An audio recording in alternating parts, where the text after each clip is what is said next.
Today, guys, we are going to be jumping off of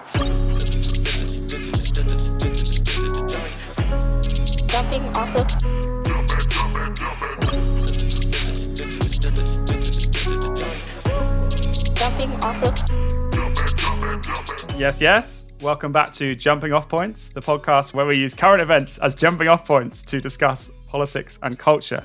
I'm Aidan. I'm here with Timbah. How's it going, mate? Yes, I'm good, mate. Yes. Recently had a house move. So, I don't know. Actually, many days I feel like I'm not good. I'm thinking about when am I going to be done ripping wallpaper off the walls? Who's going to come in here and help me get these carpets out of my house? It's a filthy dump. But yeah, generally I'm all right. Good. Well, talking of dumps, what are we talking about today, mate? Did you say talking of dumps as in I did an emotional dump or my house is a dump? As in your house is a dump, yeah. And we're talking about places that have not been well maintained. Let's just say that. Oh, yeah. Well, if you did it as a double entendre, that was very erudite. Speaking of dumps, we are talking about the UK prison system. Starting from a point of the prisons in UK being too full. We can't cram any more men or women in there. I think it's the men that are the problem as it happens, but we can't fit any more people in there. We're going to talk a little bit around that issue, give you the background of why it's happened, and then an overarching, branching discussion about where we think the populist politics of our era are headed in terms of law and order policies. So, today's jumping off point is that the government has announced a new set of policies to deal with the massive overcrowding that we have in the prisons in the UK.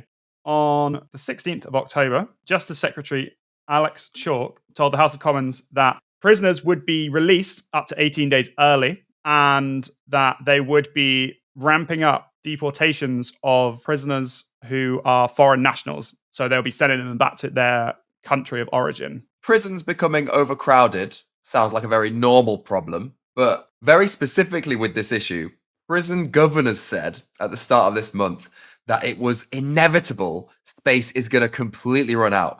They only had 557 places left. So if I'm one of the prisoners who's awaiting a trial and I'm like I'm number 600, number 650, I'm thinking, oh boy, my prayers have been answered. You're like, boom, who'd have thunk it? No space for me at the inn.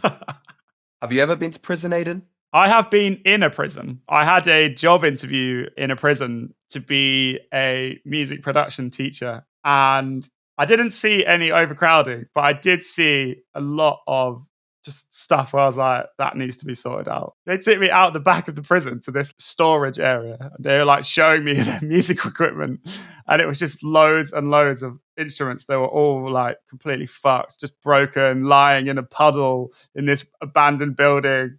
Didn't really seem like a good environment for teaching people how to make UK garage, to be honest. People, yeah, when you said you went in there for music production and saw a lot of stuff that needed sorted out, my brain immediately went to a music software screen. Like some of these prisoners, the way they're EQing their kicks, like they're not even sidechaining the bass. It's all pumping through. It's like peaking. We're peaking below the 100 hertz so hard. Do you know what was jokes though? Like they're not allowed. The prisoners who are learning music production are not allowed to learn any techniques for making drill, grime, or hip hop music.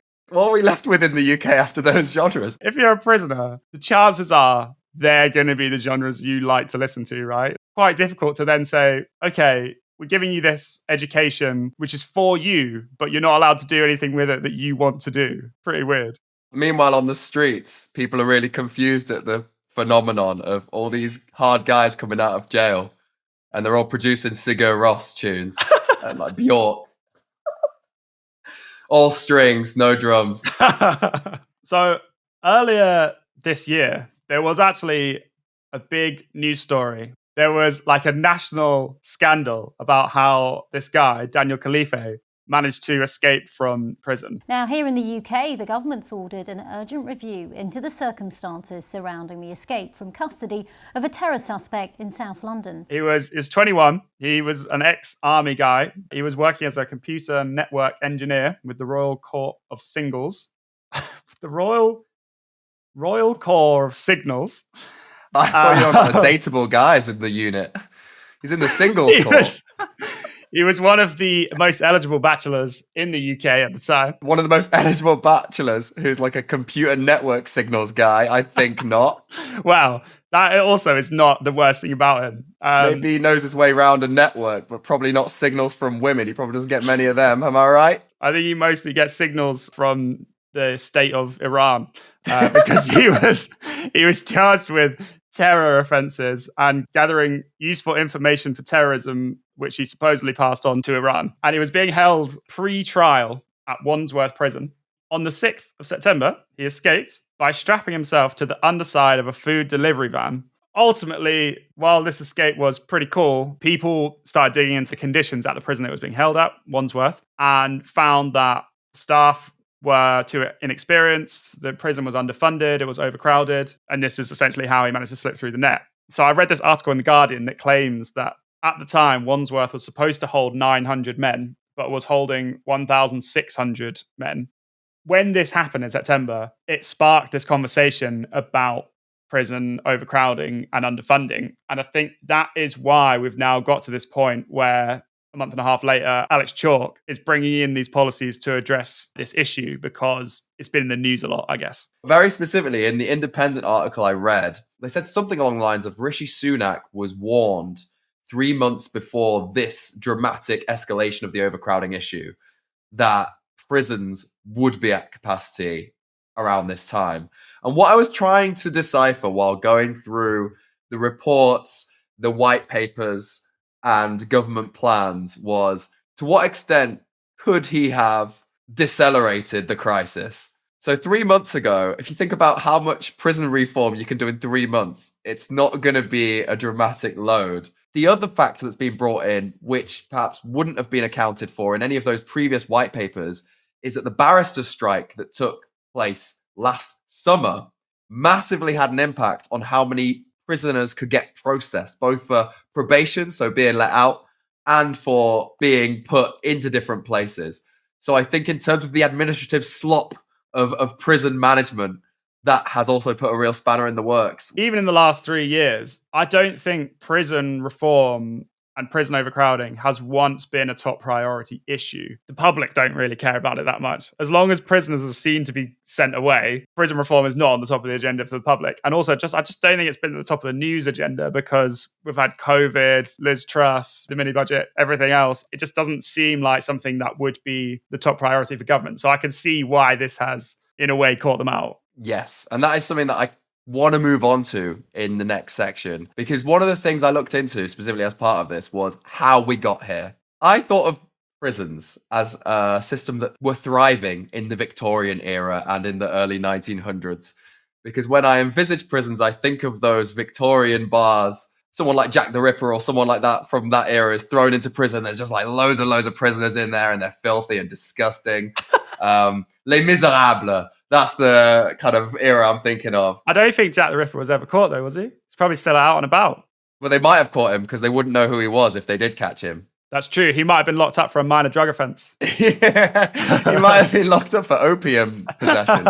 So I was looking into this, and what I saw contradicted that view I had. Prisoner levels increase between 1900 and 1990s. But you get to the mid-90s and it just explodes. So it starts growing at twice the rate that it has done in any previous year.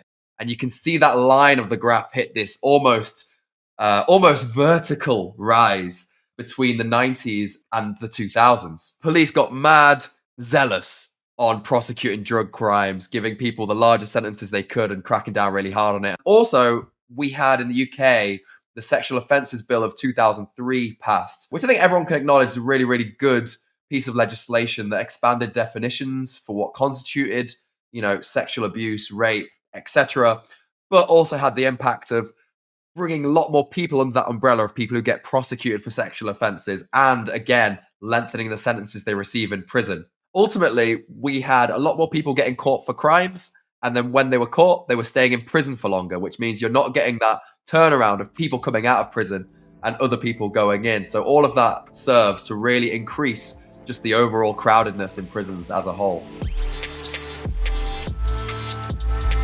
One particular area I wanted to talk to you about, Aidan, is this subject called broken window policing. Have you heard anything about this before? Yes, I'm going to tell you what I think it is, and then you can tell me how wrong I am. I can't wait. So the idea is that if there's a broken window in a neighborhood, because it makes the neighborhood look shoddier, that in itself encourages more antisocial behavior and more criminal activity because people feel encouraged by the sight of the broken window to go and do their own crime because they feel like no one's going to catch them. And so broken window policing is patrolling areas that look shoddy. Oh no, you're exactly right. Yeah. Oh, okay. I mean, yeah. So this was a paper that was released. Actually, it wasn't even a paper. I think it was just a thesis that was put out in The Atlantic by two vaguely academic people called George L. Kelling and James Wilson. They start by opening up with this hypothesis. There was a police force that were put to patrol their neighborhood on foot because the local district and the government had it as an initiative where they had more money to spend on policing and they wanted to try this out as a scheme. All policemen thought it was a stupid scheme because on foot they covered less ground, they couldn't get to scenes of crime as fast, they were much less effective at punitive justice on foot. And they took the results of what had happened after 2 years of this policy, and what they found was crime in the area hadn't gone down at all, so the police were absolutely right in what they thought. But when they did a survey of the local population in that area, they all unanimously said that crime had gone down loads because the police had been there. So the feeling of safety experienced by people in the area was massive, even though it was a complete placebo. Right.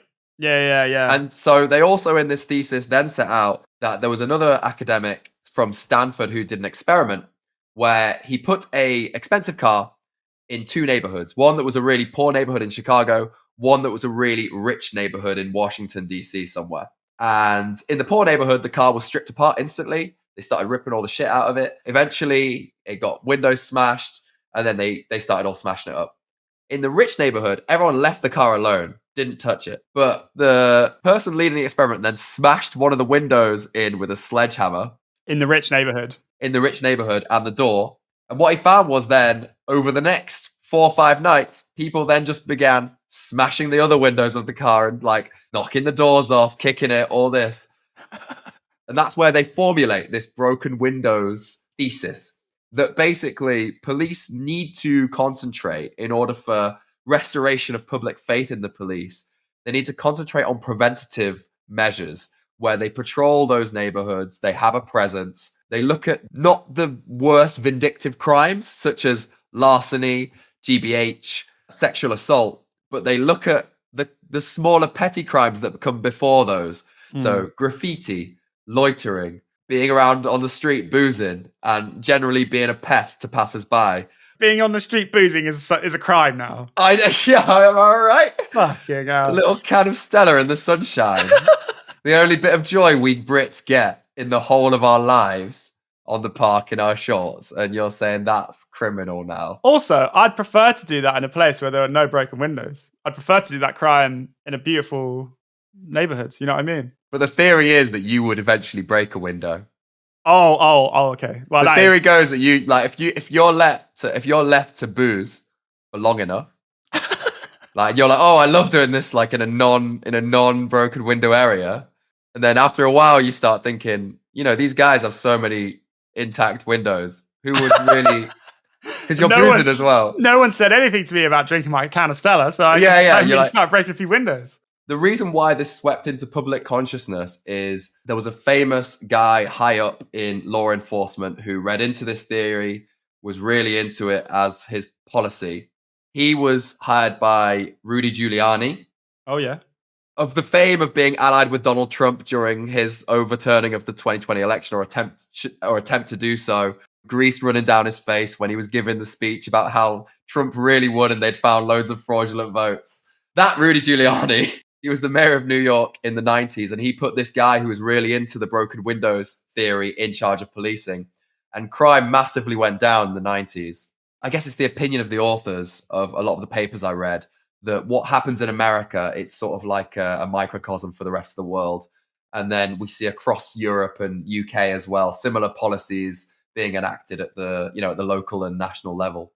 And it's the idea that this approach leads to more charges for petty crime, which inflates the amount of people in prison. So eventually, yeah. So if you think about it, if every petty crime is now being prosecuted seriously, it then has a knock-on effect where more serious crimes are then looked at even more seriously than they perhaps were before. And we have this incrementalism of penalization. Yeah. It can only go up. It can't ever go down. Yeah. People who are advocates of progressive prison reform now, the opinion of those kind of people seems to be that that's the exact opposite of what we should be doing, right? The Prison Reform Trust, for example, is a group that advocates for like prisoners' rights and for reform of the prison system. They say that we need to fight against sentence inflation and we need to have more community sentencing. Something that they talk about a lot is how when you put people into prison, that actually massively increases the chances of them reoffending and committing more serious crime, which in turn leads to more people being in prison at any given time. Say if you go to prison for a year for doing some petty crime, in prison, you meet other criminals, you learn how to do crime, but also your prospects outside of prison are massively reduced, right? So when you come out, your options are limited and you're like pushed into crime more so because you need the money or whatever. And that means that then next time you go back to prison, you're going to be there for a longer sentence. So it's just kind of a vicious circle. Yeah, there's a concept that is very linked to this, which the name of it is not funny in any way. And I don't know why anyone would laugh at this. It's called penal populism. So there's no reason why anyone would find this funny. So it's called penal populism. And the idea is basically that the public want politicians to be grossly penal. So they want them to have a long, hard penal direction, basically every term, and for it just to get longer and harder. And, the public enjoys it when they penalize the bad men. I don't know why anyone will find that explanation funny. That's just the academic concept. Fucking hell. Moving swiftly on from that. Sorry, I did have a serious. No. I'm actually not moving. I'm not moving on. I'm moving swiftly past that. But I can tell you that in terms of what the public want, conservative voters are the most likely to want harsher sentences for every type of crime. And they're also the most likely group to believe that giving harsher sentences will reduce crime. And they're the most likely to say that the purpose of sending people to prison is to punish them rather than to rehabilitate them. So I guess part of this problem is that there's a huge number of people in the country who have kind of the wrong idea about prison, about what it's for and like why we send people to prison and what effect it actually has when you do that. Well, yeah, the issue with this, and I think this is kind of catch-22 situation. So with this law and order policy, what academics would refer to as penal populism, which is essentially using the politics of law and order in order to secure votes. So talking about being tough on crime, tough on criminals, that you're the one who's going to stamp it out and that your opponents are too weak on it and the cities are going to become overrun with crime. The truth about Labour, Madam Deputy Speaker, the truth is that they care more about the rights of criminals than the rights of the law-abiding majority. Yeah. Conservatives are the party of law and order. Our track record shows it, and the public know it. Yeah. As we say, there's no brake pedal for this. Sentences can only get longer. Crimes can only be prosecuted more. If you ever go the other way, you're going to be seen as weak. Once you've embarked upon this path, there isn't really many places you can go. Now, I've gathered some quotes just from the recent leaders we've had in the UK. So Rishi Sunak, recently interviewed by GB News. Do you think officers should take the knee? I think what officers and police everywhere should be focused on is on tackling crime. The YouTube clip is entitled, Rishi Sunak says woke police taking the knee should focus on crime. I can't imagine they'll save a lot of time, which they can put into solving crime by not kneeling once a year. I know, yeah, once every 5 years for George Floyd, yeah. It's like, oh, there was actually 5 million murders that happened during the kneeling hour. Can you believe it? So, he did bring up in that speech, actually, as we've been saying about preventative justice, antisocial behaviour being a really, really big, focus of his government. As well as tackling things like antisocial behaviour, which is why earlier this year we worked with the police and local authorities to announce a compelling antisocial behaviour plan. This is the type of crime that impacts too many communities up and down the country. Liz Truss, she said police focusing too much on Twitter. And we do need to make sure our police are policing the streets rather than policing Twitter. And Lawrence Fox, friend of the podcast, we did an episode on not that long ago. Friend of the podcast.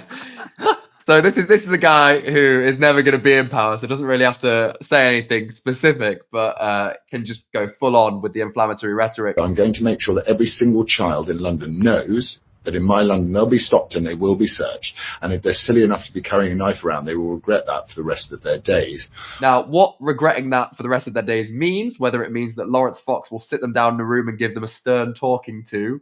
He will show them his whole back catalogue of TV shows that he's appeared in. Or that he'll put them in like a prison cell with the worst paedophiles imaginable. Who knows? It could be anywhere between those two extremes. He's not going to get into power.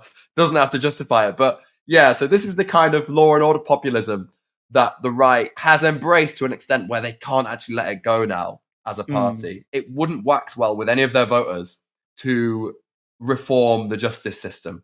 Yeah, totally. I think that is kind of the whole crux of the issue, isn't it? On top of this issue of politicians not wanting to seem weak and soft on crime, there's also the issue that most people's perception of how long people are sentenced for when they commit a crime is lower than it actually is. So most people think that, for example, a life sentence is from 6 to 10 years or 11 to 15 years. But the reality is the average time served for a life sentence is 15 to 20 years. So I think on top of the fact that politicians are always trying to seem as tough as possible, they're dealing with the expectations of the public who are all already perceiving this in the wrong place. And I think, as you say, politicians have to align with public perception. They have to live in the same reality as the public. The white papers that get published that are essentially the minister's briefing documents, aren't they, for when they go and have, I guess, the House of Lords equivalent of PMQs, where they're grilled about different things that have happened in the prison system. Those papers are talking about squalid conditions in those prisons, and they're talking about overcrowding, and they're talking about prisoners not really having any level of dignity. But none of those points are going to be selling points on the campaign trail. No, and this is it. So I think part of the reason probably why it's taken for it to reach crisis levels for something to be done about this is because the public don't care about how prisoners are treated, right? The public are pretty happy for prisoners to be living in very shit situations. But when it actually gets to a point where you can't now send criminals to prison because there isn't enough space, suddenly people are going to care about that, because what kind of socially conservative people care about is bad people being taken off the streets. Going to prison, yes. Yeah. And that, I think, is why it's kind of come to a head now. Well, this is the problem, isn't it? It's the long-term thinking and long-term plans don't really lend themselves well to election cycles. Any plan that's looking to decrease the number of people in prison is going to be perceived as, you want them on the streets. You want these people throwing bricks at my house and calling my children names. To be fair, it is good to call the children of Tory voters names. That is fun. I don't know. Well, they've got weird names anyway, generally, aren't they? Like Tobias and Sebastian. Yeah, true. Even just saying their actual name is kind of a joke.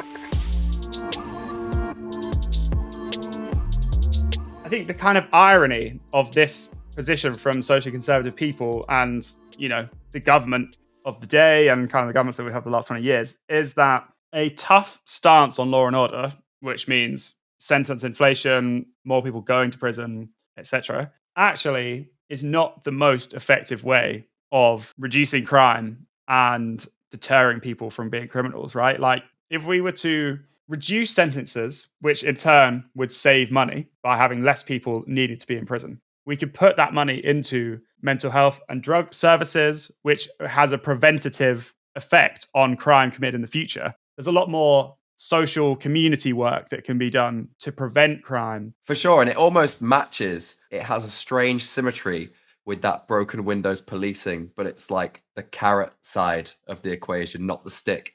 Yeah. So instead of, it's a gang of youths, let's arrest them for minor offences before they do something worse.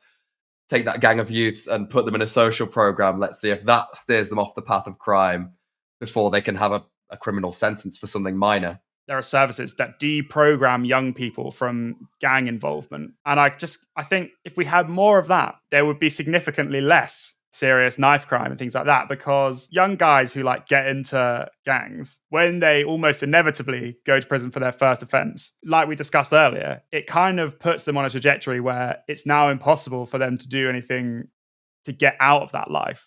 Yes. We were also talking, weren't we, about one of the aspects or one of the features of the rapid explosion of the prison population in UK being that era where drug offences came into the public consciousness and the anti-drug campaigns jetted off on the path of harsh sentences will eventually take drugs out of these communities and reduce the crime. That's obviously another area where there would be a strong argument if that worked, if it took drugs out of the areas where they are seizing people's minds, making them criminals, you would probably support it. Yeah, and now I'm going to give you my leftist hot take of the podcast. I can't wait to see what this is going to be. If we radically decriminalize drugs, we would not only ease the pressure on the prison service, but we would also stop a lot of people from becoming criminals. Because the career opportunity of being a dealer isn't there for you. Yeah, exactly. Yeah. In June of 2023, 17% of people who are in prison were there for drug offences. The average sentence served for importing Class A drugs is 8 years. The average sentence served for supplying or intention to supply is 4 years. And the average sentence for production is 3.5 years. Those are quite long sentences for doing something that in other countries they've successfully decriminalized.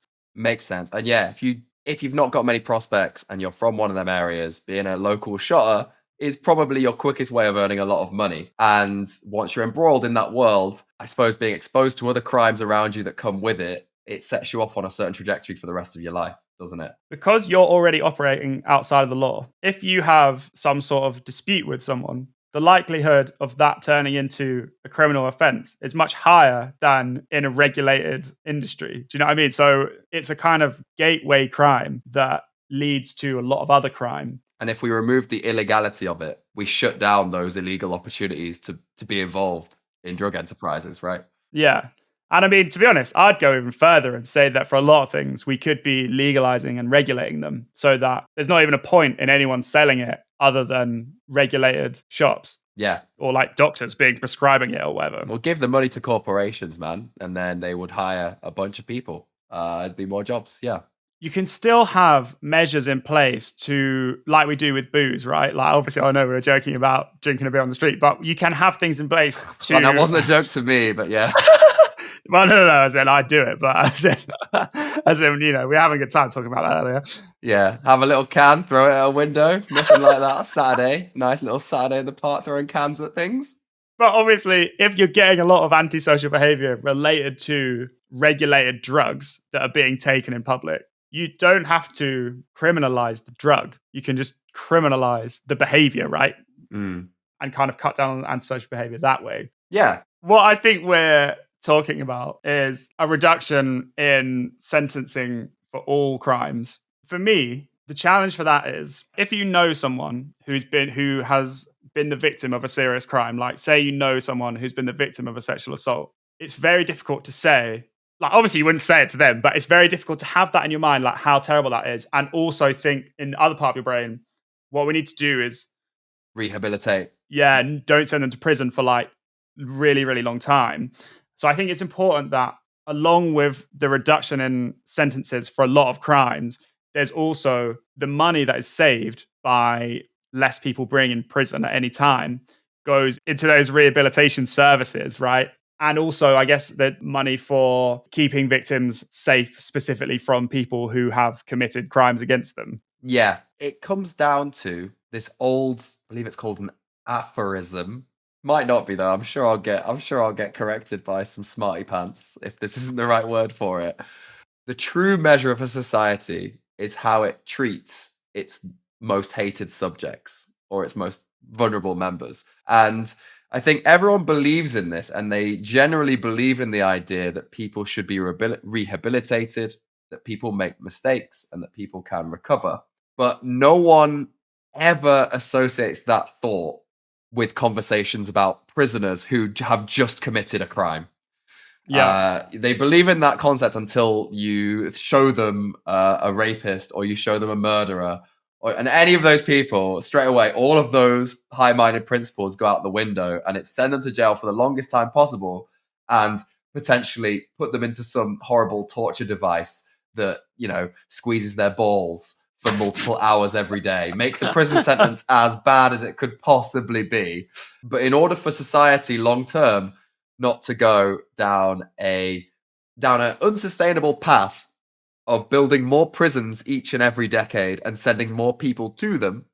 Because bear in mind, that's all we've seen since the 1900s. We've never seen it go down. So do we want to keep doing that and pursue that path till there's a prison on every block? Or do we need to change our mindset and try and push through policies that aim to reform the system that we currently have? And I guess, it's a difficult work.